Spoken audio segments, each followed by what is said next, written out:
అడిగినాం మనం. అయ్యా విక్రమార్క గారు, అయ్యా రేవంత్ రెడ్డి గారు, అయ్యా కాంగ్రెస్ నాయకులారా, 100 రోజులు కాదు 900 రోజులు అయింది స్వామి, ఏమైంది మరి మీరిచ్చిన హామీలేవి?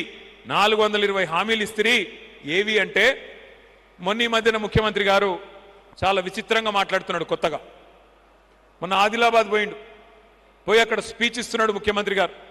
ఏం చెప్తున్నాడు? 100 రోజుల్లోనే చేస్తామని చెప్పినాం కరెక్టే, కానీ 100 రోజుల్లోనే ఎంత కండలు తిరిగిన వస్తాదైనా, ఎంత కండలు తిరిగిన పైల్వానైనా పిల్లల్ని ఉట్టిస్తాడా? మనకు తెలియదట. ఎంత కండలు తిరిగిన వస్తాదు పైల్వాను 100 రోజుల్లోనే పిల్లలు ఉట్టిస్తాడా అని ముఖ్యమంత్రి గారు చెప్తున్నాడు. నేను అడుగుతా ఉన్నా ముఖ్యమంత్రి గారిని, అయ్యా 100 రోజుల్లో పిల్లలు పుట్టరని మాకు కూడా తెలుసు, మాకు కూడా పెళ్ళయింది, మాకు కూడా పిల్లలు ఉన్నారు, మాకు కూడా తెలుసు.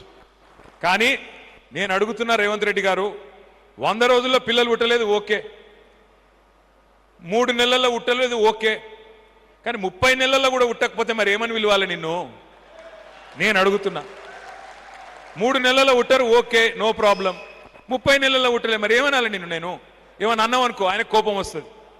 ఇక కోపం వస్తే ఏమవుతుంది? ఇక అడ్డమైన తిట్లు తిడతాడు. ఏమంటాడు? ఏమైందా రేవంత్ రెడ్డి గారు, మరి మహిళలకి నెలకు 2500 ఇస్తానో కదా, ఏడబోయింది అంటే నీ లాగులో తొండలు ఇడిచిపెడతా. ఏమైనా మరి 10,000 15,000 చేస్తా అంటివి కదా, ఏమంటే నీ గుడ్లు వీకి గోటీలు ఆడతా.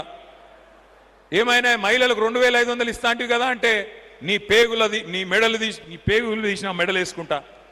ఈ పేగులు మెడలు వేసుకునేది నాకు అర్థం కాదు. ముఖ్యమంత్రి ఏమన్నా బోటి కొట్టేటోనివా? ముఖ్యమంత్రివా? ఏమిడిది నువ్వు? గింత అన్యాయం ఉంటుంది అంటే ఏందంటే ఆయనకు పరిపాలన చేతనైతలేదు, నడుపు వస్తలేదు. నడపనికి రాక వెనకటికి ఎవడో ముఖం బాగాలేకపోతే అద్దం బల కొట్టుకుండంట. ముఖం బాగాలేకపోతే ముఖం మంచిగా చేసుకోవాలి, కానీ అద్దం బల కొడితే ముఖం మంచిగా అవుతుందా? కాదు. కానీ రేవంత్ రెడ్డి గారు ఏమనుకుంటున్నారు? కేసీఆర్ని తిడితే చాలు, కేసీఆర్ని తిట్టుకుంటే తిరిగితే చాలు. కేసీఆర్ అప్పులపాలు చేసిండు, అప్పులపాలు చేసేసిండు కేసీఆర్ మొత్తం. అందుకే నేనేం చేస్తలేను. నేను అడుగుతా ఉన్నా, ఒక్కసారి మిమ్మల్ని ఆలోచించమని కోరుతా ఉన్నా. మీరు 10 మందికి చెప్పేటోళ్ళు కాబట్టి రేపు మళ్ళీ మల్కాజ్గిరిలో గులాబీ జెండా ఎగిరే విధంగా చూసుకునేటోళ్ళు కాబట్టి మీరు అర్థం చేసుకుంటే 10 మందికి తెలుస్తుంది కాబట్టే నేను మీకు ప్రార్థన చేస్తా ఉన్నా. 1 నిమిషం ఆలోచించండి. సరే రేవంత్ రెడ్డి గారు చెప్పింది నిజమే అని 1 నిమిషం అనుకుందాం. కేసీఆర్ గారు అప్పులు చేసిండు అంటుండు. సరే నిజమే అనుకుందాం, కేసీఆర్ అప్పులు చేసిండు నిజమే అనుకుందాం. మరి కేసీఆర్ అప్పులు చేసి ఏం చేసిండు? కేసీఆర్ అప్పులు చేసి ఏం చేసిండు అంటే కాంగ్రెస్ వాళ్ళు 65 ఏళ్లలో హైదరాబాద్లో ఒక్క కొత్త దవాఖానా కూడా కట్టలే. గాంధీ, ఉస్మానియా, నిమ్స్ ఈ 3 కూడా కాంగ్రెస్ వాళ్ళు కట్టినవి కావు, నిజాం నవాబు కట్టిపోయినాయి. 65 ఏళ్లలో 1947 నుంచి 2014 దాకా ఒక్క కొత్త దవాఖానా కూడా కట్టలే కాంగ్రెస్ వాళ్ళు. కానీ అదే కేసీఆర్ గారు Telangana institute of medical sciences పేరు మీద ఒక్కొక్కటి 1000 పడకల ఆసుపత్రి 4 గట్టిండు. మీ అల్వాలలో టిమ్స్ అల్వాల ఇవాళ కనబడుతున్నదా? ఒక రాజసౌధాన్ని, ఒక ప్యాలెస్ ను తలపించే విధంగా కనబడ్డదా లేదా? మీకు చూసినరా లేదా? కట్టింది మనం, పెయింటింగ్లు వేస్తున్నది వాళ్ళు. ఎట్లయిపోయిందంటే రేవంత్ రెడ్డి గారి కథ, ఆయన జేబుల కత్తెర పెట్టుకొని తిరుగుతున్నాడు. ఎక్కడ మనం కట్టిన ఫ్లైఓవర్ ఉంటే అక్కడ పోయి రిబ్బన్ కట్ చేస్తాడు, ఎక్కడ మనం కట్టిన బిల్డింగ్ ఉంటే అక్కడ పోయి రిబ్బన్ కట్ చేస్తాడు. ఆయన పాపం ఇక కత్తెర పెట్టుకొని జేబులో బిజీగా తిరుగుతా ఉన్నాడు. ఏమనంటే రంగులు ఊసుడు, రంగులు మార్చుడు. మనం కట్టిన డబుల్ బెడ్రూమ్ ఇండ్లు ఉన్నాయి, వాటికి పోయి రిబ్బన్ కట్ చేస్తాడు, నేనే కట్టినా అంటాడు. అట్లా ఉన్నది కథ. పర్వాలేదు, రిబ్బన్ కటింగులు చేసుకోవచ్చు, కొబ్బరికాయలు కొట్టుకోవచ్చు, మీరు ముఖ్యమంత్రి కాబట్టి పనులు చేయొచ్చు. కానీ నేను అడుగుతా ఉన్నా, కేసీఆర్ అప్పు చేసిండు అంటున్నావు. అప్పు చేస్తే కేసీఆర్ 4 దిక్కుల హైదరాబాద్లో 4000 పడకలు కొత్తగా కట్టిండు, 4 టిమ్స్ హాస్పిటల్ కట్టిండు. ఉన్న నిమ్స్ హాస్పిటల్ను 2000 పడకలు యాడ్ చేసిండు. అవును, కేసీఆర్ గారు అప్పు చేసిండ్రు. మీరు మాకు కరెంటు సమస్య ఇడిచిపెట్టిపోతే 1,00,000 కోట్లు ఖర్చు పెట్టి కరెంటు సమస్యను శాశ్వతంగా మన పిల్లలకు, వాళ్ళ పిల్లలకు తెలియకుండా చేసిండు కేసీఆర్. అవును, కేసీఆర్ అప్పు చేసిండు. హైదరాబాద్కు మీరు మంచినీళ్లు చక్కగా ఇయ్యకపోతే 20,000 లీటర్లు ఫ్రీగా ఇచ్చి మంచిగా బ్రహ్మాండంగా మంచినీళ్ళ సౌలభ్యం చేసిండు కేసీఆర్. అవును, కేసీఆర్ అప్పు చేసిండు. 200 రూపాయల పెన్షన్ను 2,000 రూపాయలు చేసిండు కేసీఆర్ అప్పు చేసిండు. అవును, కేసీఆర్ అప్పు చేసిండు. 15 లక్షల మంది ఆడపిల్లలకి 1,00,000 రూపాయలు ఇచ్చి ఒక మేనమామలాగా నిలబడ్డాడు, అప్పు చేసిండు. 15 లక్షల మంది ఆడబిడ్డలకి కేసీఆర్ కిట్లు ఇచ్చిండు. కేసీఆర్ అప్పు చేసిండు. అవును, కేసీఆర్ అప్పు చేసిండు. కాళేశ్వరం లాంటి ప్రాజెక్టు కట్టిండు. 1,00,000 కోట్ల రూపాయలు ఖర్చు పెట్టి 40 లక్షల ఎకరాలకు నీళ్లు ఇచ్చిండు కేసీఆర్. అవును, కేసీఆర్ అప్పు చేసిండు. 1,00,000 కోట్లు మన రైతులకు కరెంట్ సబ్సిడీ కోసం, చెరువులు బాగు చేయడం కోసం కేసీఆర్ గారు అప్పు చేసిండు. అవును, అప్పు చేసిండు. ఇంటింటికి నల్లాబెట్టి నీళ్ళు ఇచ్చిండు కేసీఆర్.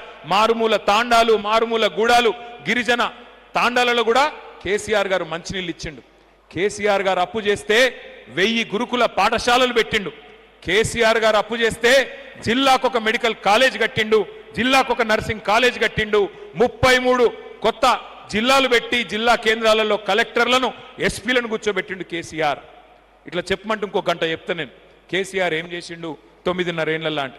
నేను రేవంత్ రెడ్డి గారిని ఒకటే అడుగుతా ఉన్నా, కాంగ్రెస్ ప్రభుత్వాన్ని ఒకటే అడుగుతున్నా. మరి మీరు వచ్చి 2.5 సంవత్సరాలు అయింది, సగం టైం అయిపోయింది, 50% టైం అయిపోయింది.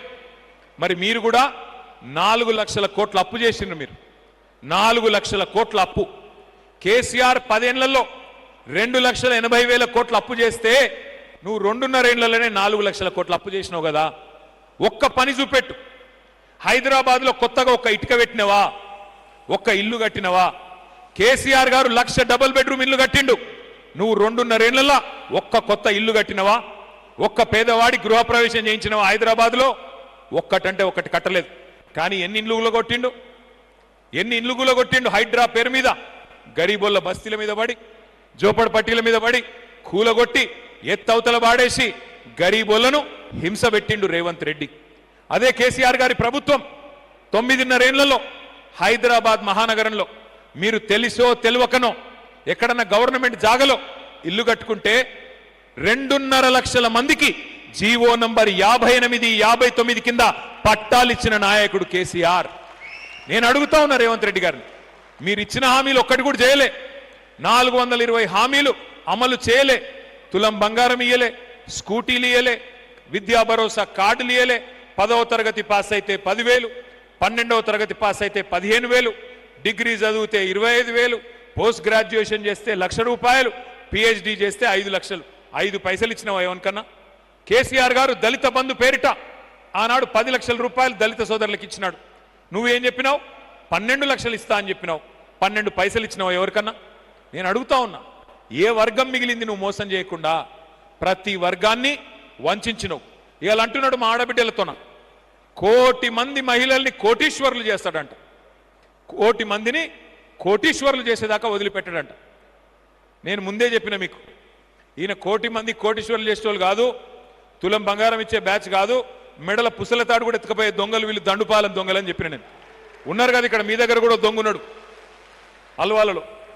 అందుకే నేను అంటా ఉన్నా రేవంత్ రెడ్డి గారిని, అయ్యా నువ్వు కోటీశ్వరులను చేయకు పర్వాలేదు, కోటీశ్వరులను చేయకు, ఇడిచిపెట్టు, లక్షాధికారులను చేయి. ముందు ఏం చెప్పినావు నువ్వు? నెలకు 2,500 రూపాయలు ఇస్తా అన్నావు. నెలకు 2,500 అంటే సంవత్సరానికి ఎంత? మీరు కొద్దిగా లెక్కల్లో వీక్ నాలాగనే. మా నరసింహరావు అన్న నవ్వుతున్నాడు, మాజీ కార్పొరేటర్ గారు. అబ్బా ఒక్క ఆయన చెప్పిండబ్బా, మొత్తానికి ఒక్క ఆయనకు వచ్చు మనోనికి అన్నకు. నెలకు 2,500 అంటే 12 నెలలకు గాను సంవత్సరానికి 30,000, 5 ఏళ్ళకు గాను 5 సంవత్సరాలకు గాను 1,50,000. మరి 30 నెలలు అయిపోయింది కదా. 30 నెలలు అయిపోతే ఇప్పటికి ఎన్ని పైసలు రావాలా మనకి? ఎన్ని రావాలా? 75,000 రావాలనా? వచ్చినాయా? ఒక్క అక్కకు కానీ ఒక్క చెల్లెకి కానీ 75 పైసలు పడ్డాయా? అందుకే అంటున్నా రేవంత్ రెడ్డి గారిని, అయ్యా నువ్వు కోటీశ్వరులను చేస్తావో లేదో మాకు తెలియదు. పోనీ 75,000 అయితే ఈ ముందు ఖాతాలలో ఆడపిల్లలు ఎదురు చూస్తూ ఉన్నారు. ఆ 75,000 వచ్చే 30 నెలలకు మరొక 75,000. అట్లాగే తెలంగాణ యువకులకు చెప్పినాడు, పిల్లలకు చెప్పినాడు, మీకు ఉద్యోగం వచ్చేదాకా నేను పైసలు ఇస్తా, నెలకు 4,000 ఇస్తా అన్నాడు. మరి 30 నెలలు అయింది, ఎంత ఇవ్వాలా? 1,20,000 రూపాయలు ఇవ్వాలా? మరి వాళ్ళందరికీ 1,20,000 రూపాయలు. ఇంకో